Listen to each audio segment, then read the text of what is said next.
What is going on, everybody? It has been a while since I have done a boss guide, but with the completion of the Cerberus log at 8,499 KC, I finally wanted to share my method of 50 kills per hour at Cerberus. I haven't seen a video going into depth about how you can achieve that.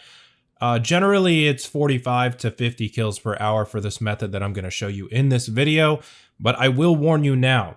You're going to need some very expensive gear, the Scythe of Vitor, Inquisitor's Armors, Spectral Spirit Shield, stuff like that. So if you're looking for a Cerberus guide, you can check out one of my other ones. It does feature some beginner setups, as well as mid-tier and best-in-slot setups. For this one specifically, it is just going to be best-in-slot, very expensive.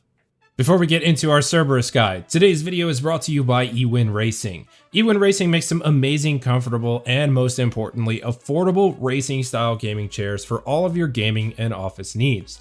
At this current time, you have 4 different models to choose from: the Knight Series, the Champion Series, the Calling Series, and the Flash XL Series. Each one of these chair series is great because they're each built to accommodate different people. Whether you're shorter or taller, Ewin Racing will have a chair to fit your body style, and each series of chair also has many different color options to choose from. I've had the pleasure of reviewing each one of these chairs, so if you'd like to know more about a specific model, check the description below to find the review for each chair. I'm also happy to announce that Ewin has a new style of chair currently in development, and I will have the opportunity to review that one for you all as well, so keep an eye out for that review video. Why pay $600, $700, $800, sometimes even $1,000 for a gaming chair when you can get one made of the same quality materials for half the price or even less? If you're interested in grabbing your own Ewin Racing chair, check the description down below for some links to take you over to the Ewin website. Make sure to use promo code AsukaYen to get 20% off of your entire purchase at checkout. All right, let's jump right into this guide. So I want to start off with some suggested stats before we get into everything else, so you know if you're even going to have the stats to make this viable. For this method, I'm going to suggest that you have at least level 95 attack and strength, as well as level 90 defense. Now, your food supply you're taking with this, as you can probably see from this clip right here, is going to be very minimal. You're going to be relying heavily on the Amulet of Blood Fury to achieve that 45 to 50 kills per hour. So you definitely want to have the DPS to stay there for a long time, and you also want to have the defense to mitigate as much damage as possible. All right, let's get into our gear and inventory setup for this boss and achieving lots and lots of kills per hour. Obviously, Slayer Helmet in the helmet slot. Cerberus is a Slayer boss, so you will need to be on a dedicated Hellhounds or Cerberus test to even do damage and kill Cerberus. Next up is the Fire Cape. I have a Fire Cape because... why do you have a Fire Cape, Asuka? Well, I would have an Infernal Cape, but I died to some good old server lag at Zuck with 140 HP left, and the rage inside me has not subsided, so I haven't been back to the Inferno. So if you do have an Infernal Cape, you'll replace the Fire Cape with that. Amulet slot, Amulet of Blood Fury. Yes, this is very expensive to use and to camp. You'll be using it every single time. But the cool thing about it with the Scythe is it actually does roll all 3 times. So you're going to heal pretty consistently with the Amulet of Blood Fury. It's going to keep your HP pretty high throughout the trip. Rada's Blessing in the ammo slot, not super important, so if you don't have a Rada's Blessing, you can use any other blessing. The Rada's Blessing 4 just gives you +2 to prayer instead of +1.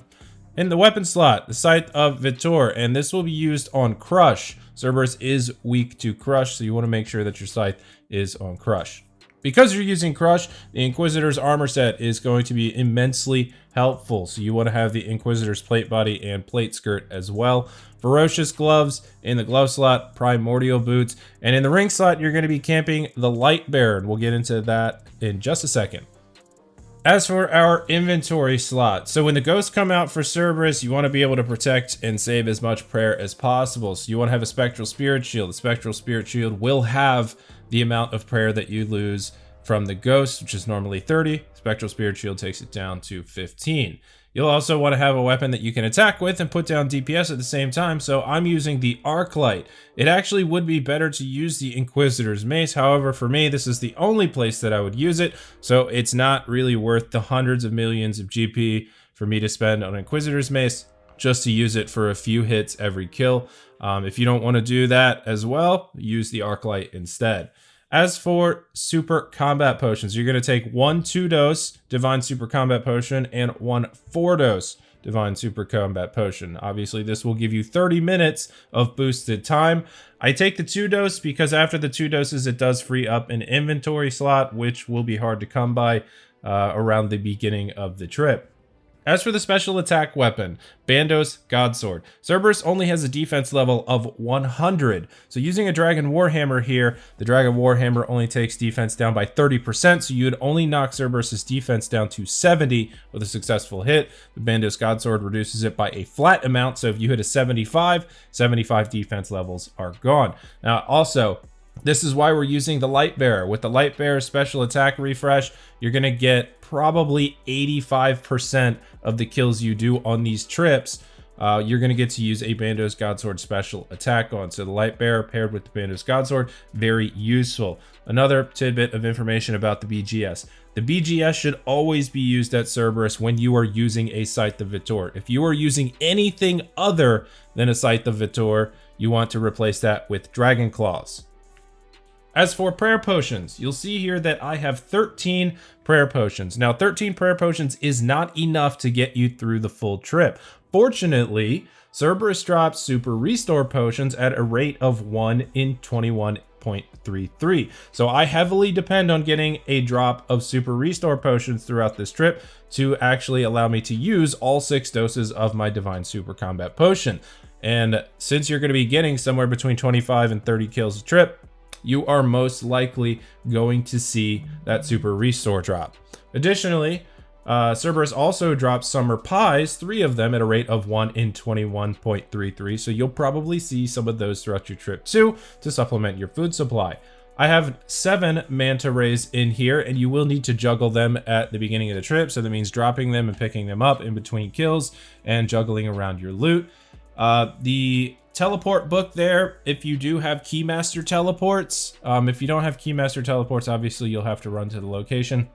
But if you're doing this method right and you are seeing a lot of kills per trip, you're actually going to use Keymaster teleports very sparingly. At one time, I had like 30 of them in my book.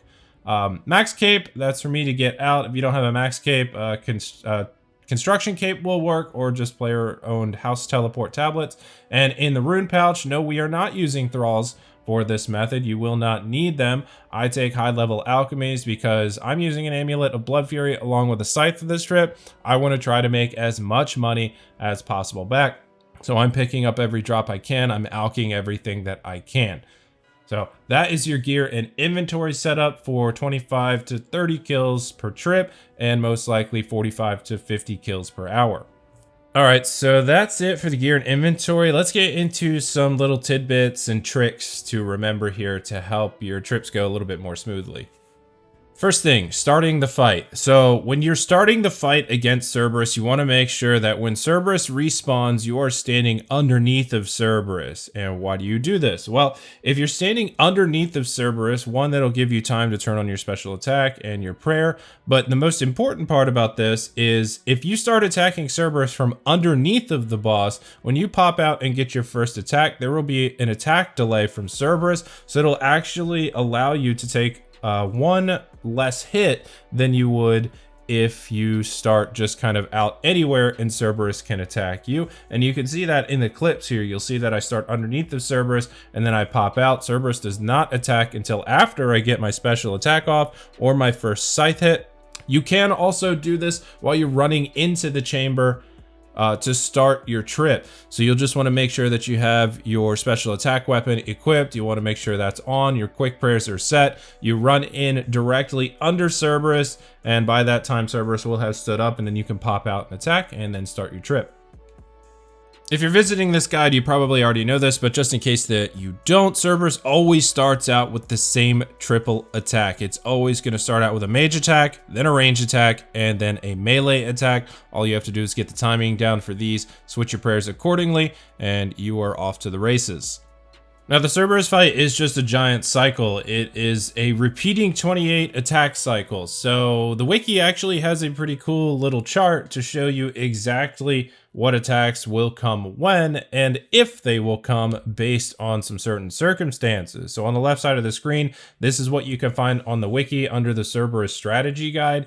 And it'll show you when you'll get ghosts, obviously on attack number 7, only if less than 400 HP. The next one on attack 11 is that combo attack, which is also the same thing as the first attack, you know, the mage range melee attack. It'll also show you when you get lava. However, we don't really need to memorize this because of the way that we're doing Cerberus and the gear that we're using, our stats. We're pretty much always going to have the same exact fight, providing your DPS is pretty consistent.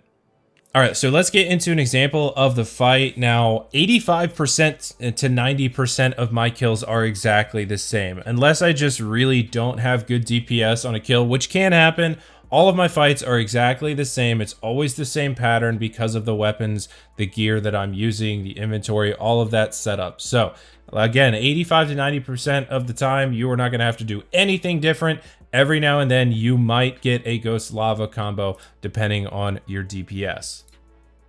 All right, so starting out the fight, I'm under Cerberus. I'm gonna pop out with my BGS, get that spec off, immediately switch to my scythe and get ready for the triple attack, mage, range, and melee. Flick those quickly, no damage taken. Now from this point in the fight, all the way up until when the ghost comes out, you don't have to worry about any special mechanics, providing your DPS is good. The next thing that is going to happen is the ghosts come out, and it's going to be a little bit less than half HP when that does happen. So that should be momentarily here, and yep, right now. All right, so I'm going to switch over to my arc light and my spectral spirit shield, prepare for the ghosts. It's going to be mage, melee, and ranged attacks. Then I'm going to go back to mage prayer if mine didn't drain there. Now, what we just saw there is very important. I want to rewind really quick.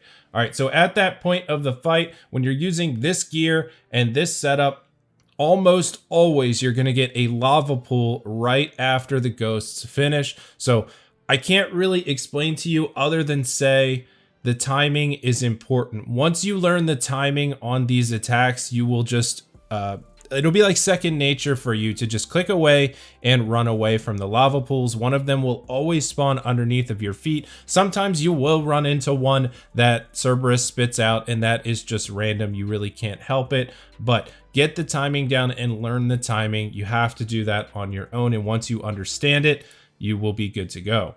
All right, so back to the kill clip. After the lava pools, you are then going to get a triple attack. So you're going to have 3 things in quick succession. You're going to have the ghosts, then you're going to have the lava pools you need to avoid, and then you are going to have that triple combo attack. And the way that you can recognize the triple combo attack, if it doesn't happen to come right after the lava pools, is there's actually going to be an animation stall with Cerberus. Cerberus will kind of lower its head, and you can kind of see it sort of, I guess the best way I can explain it is glitch a little bit. I don't really know how else to explain it, but you'll see Cerberus lower her head, and that is when you know to switch to Mage Prayer. After you see the Mage attack come out, just switch to range. Once you see the range attack come out, switch to melee, and you have avoided that. After that, finish the kill, and you are done. All right, so let's go through one more clip here. This one I'm not going to pause and cut all up. I don't have a BGS spec for this one, so we're just going to start out with the scythe. We're going to pop out, get our first attack off, prepare for the triples. So there's mage, range, melee, and we're good. So from this point on here, all we have to do is just swing the scythe until the ghosts come out.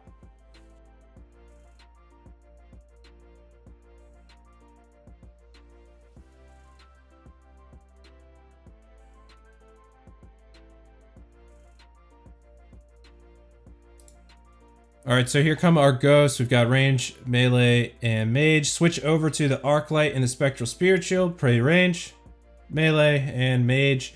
And we avoided those. Immediately, we want to get out of the way so we can avoid the lava pools and get ready for our triple attacks and animation stall, mage attack, range attack, melee attack, all avoided, and finish the kill. So that is going to do it for this 45 to 50 kill per hour Cerberus guide. I hope that you guys have enjoyed this guide. I know this guide isn't for everyone. It's particularly for our higher level players or more wealthy players, which are guides that I usually don't do. But it took me a long time to finish the Cerberus collection log, so I had a lot of experience, and I was able to figure out my own method of getting 45 to 50 kills per hour that I wanted to share with everyone out there. So if you liked the video, please leave a thumbs up down below. If you have any questions or comments, please let me know down below too. I do try to respond to as many as I possibly can. Don't forget to tap the subscribe button on your way out. Once again, thank you for watching, everyone. I'll see you on the next one. Take it easy.